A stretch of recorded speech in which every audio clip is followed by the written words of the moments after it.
Let's start with level 1, which is just making this work. Right now I just have a simple project with 4 buttons that do nothing. I would making them work.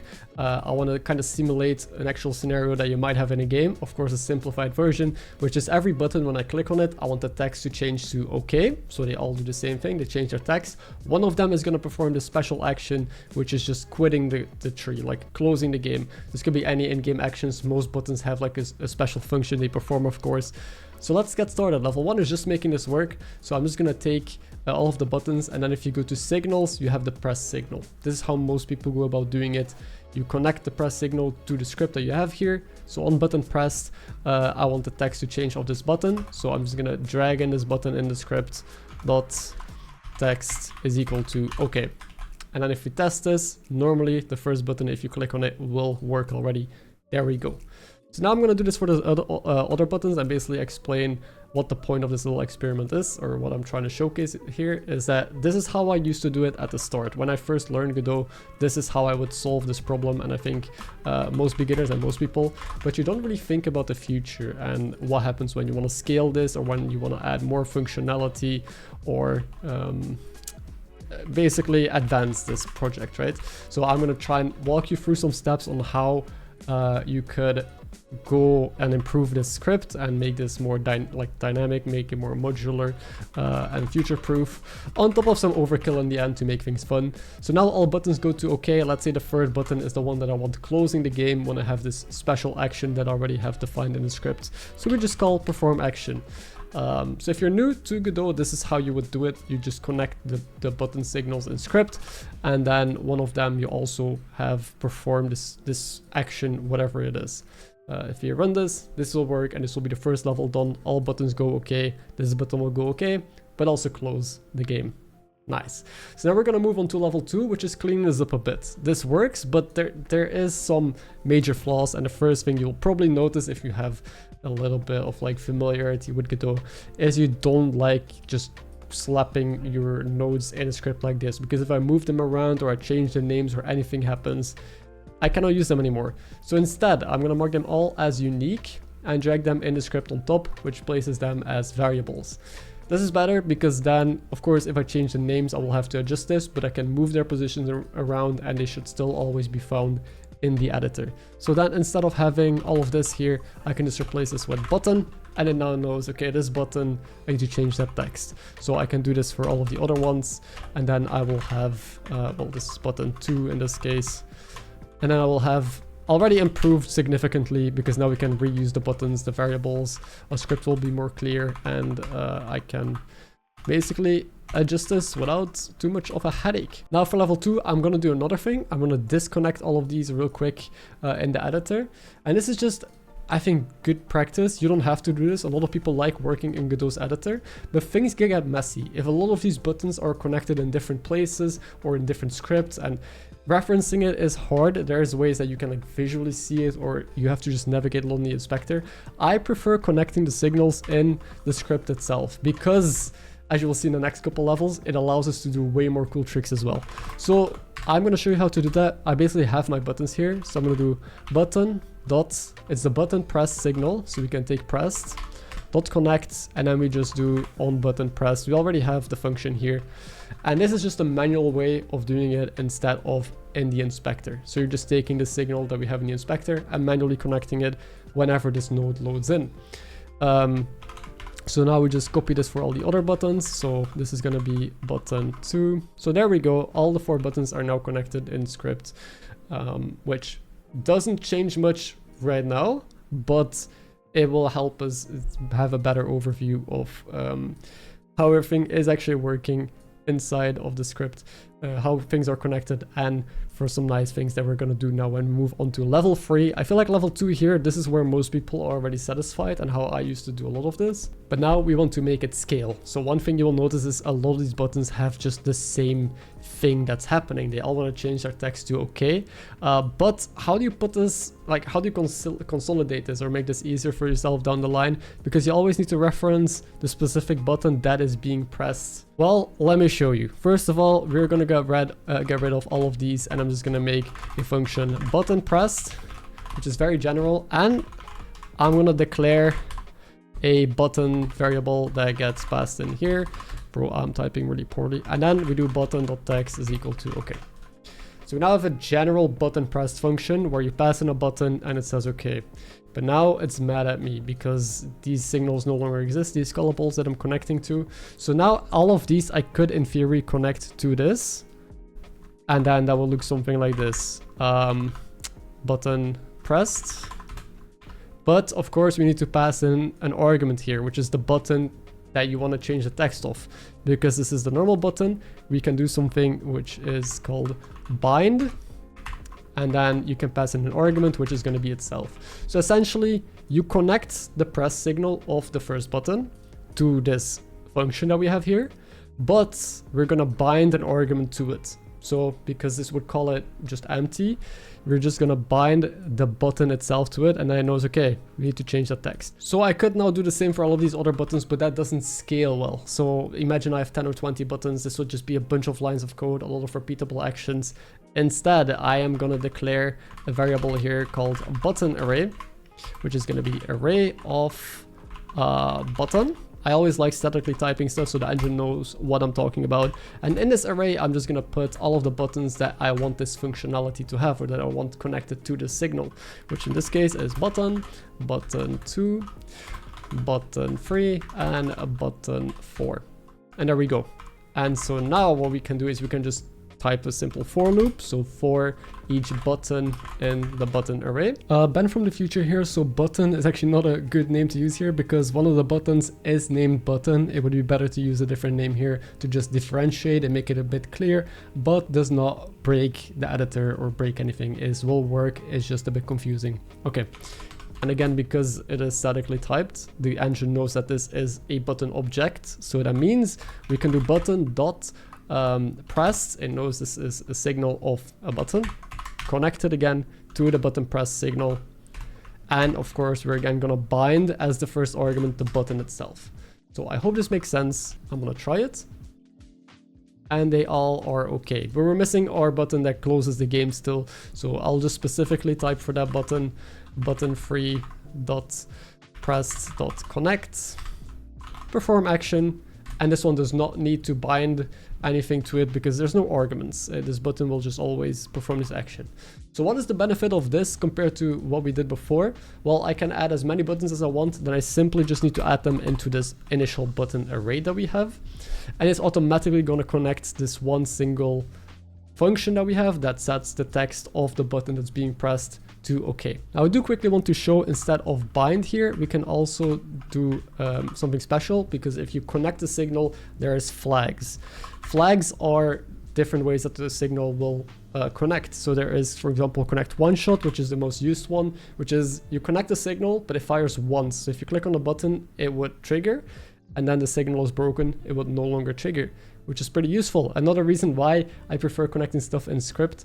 You can more easily mess with these things, but we can also do append a source object. So if you look at that, that means you basically have the same thing happen. It appends the source, which is the button itself. The main benefit is this cannot be removed from the signal. So you have unbind functions on signals or on callables, which means it would remove arguments. This cannot be unbound. Every time the button is pressed, it will always put a source object in it. So that also means that if these buttons, if you would not have a reference to it, it would still be able to reference itself in the signal. Anyway, I hope I'm not overcomplicating stuff, just showing you there's a second way to do this instead of binding the button itself, which is maybe arguably a better way to do it. Final try here. Let's see if level 3 is complete. We can press OK, and this one closes again. Nice. So we now have a better way set up to add more buttons and give them all the same simple functionality. Now on to level 4, which is making it modular. And this is my favorite part, which is we're gonna make a custom button class, because if every button is always gonna press OK, why am I putting this function here and connecting all of the buttons to it? Isn't it better if the button just automatically knows, hey, I need to change my text to OK? So we're gonna do that. I'm just gonna delete all of it. I'll just delete everything actually. I don't really need the button array anymore.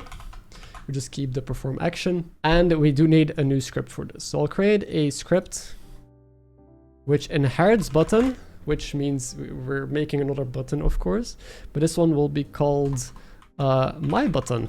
because it is my button, nobody else's. And we have to give it a class name, my button.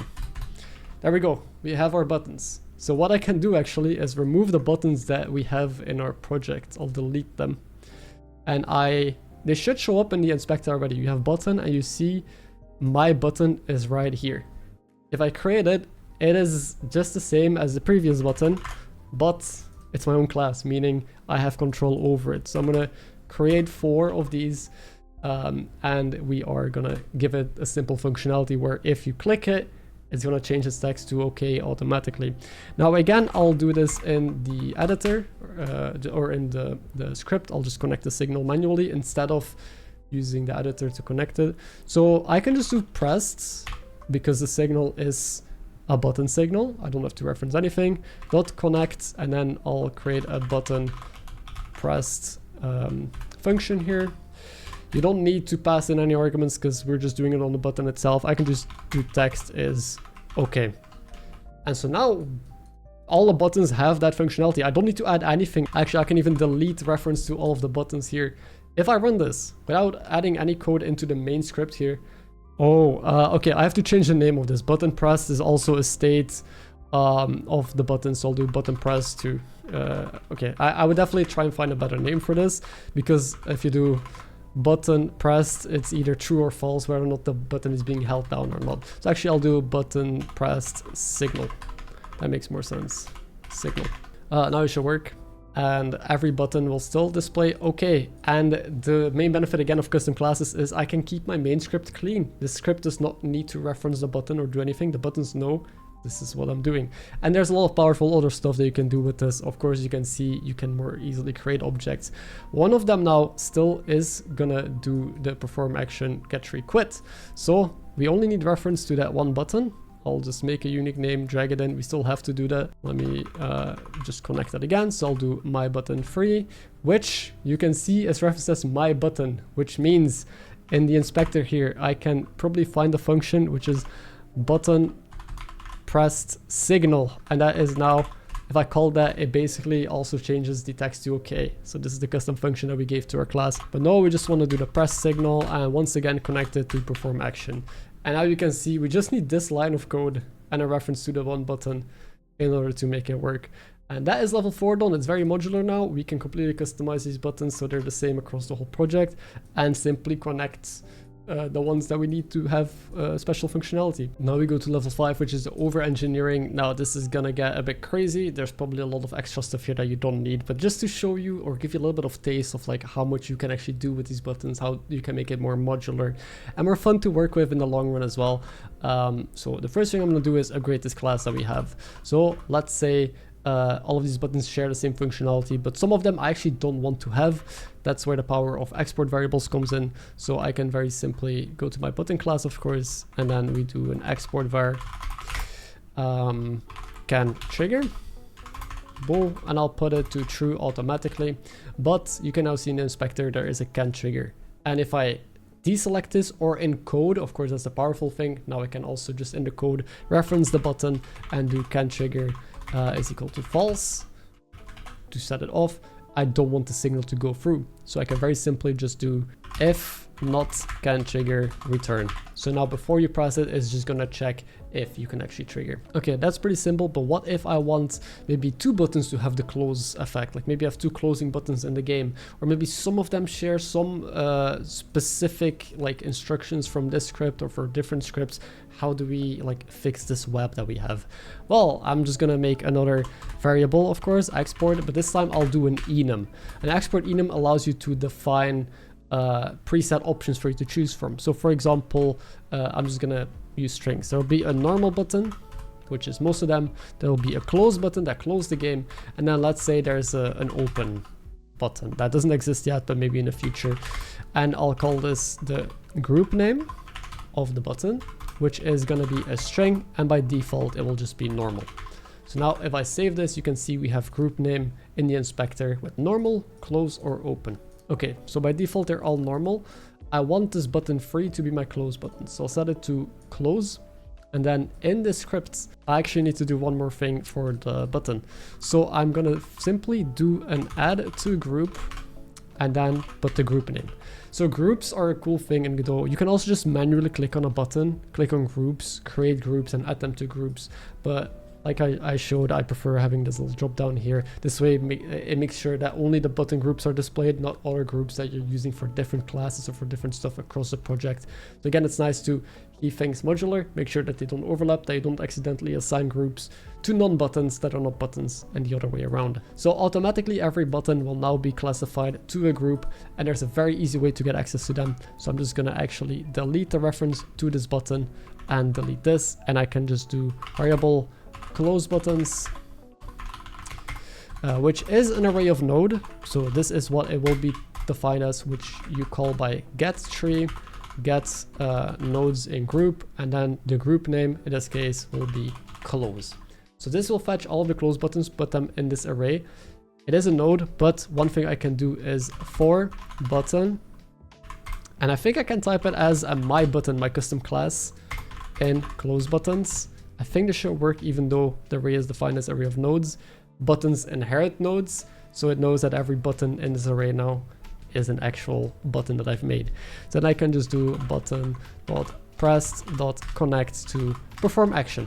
And so now every button that has the close group that I define in the inspector or in script, again, you don't need to use the inspector for this, you can do this manually, will close. So let's say button 3 and button 6 I want to be close buttons. Now, if I run this project, automatically, if I press button 3, it closes. Let's see if it also works for the last button. It does. So, very cool way to automatically sort buttons, give them certain actions. Now, the last thing I'll do is add a little bit more customizability to the signals. So as you can see, we can make the signals behave differently. So let's just add that to every button. So I can do export variable. I'll just call it type of connection, which is a connection flag.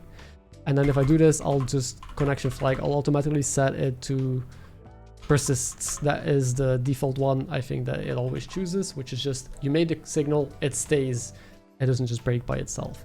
And now every button has all of the flags, which is an enum defined in the inspector itself. So there's all these predefined enums that you can find that basically just says, hey, do you want it to be one shot? Do you want to append the source object? What do you want from this? And then you can very simply connect the signal in here, but use the type of connection. And now every button will be connected with the type of connection that you specify there. Now I'll go one step further.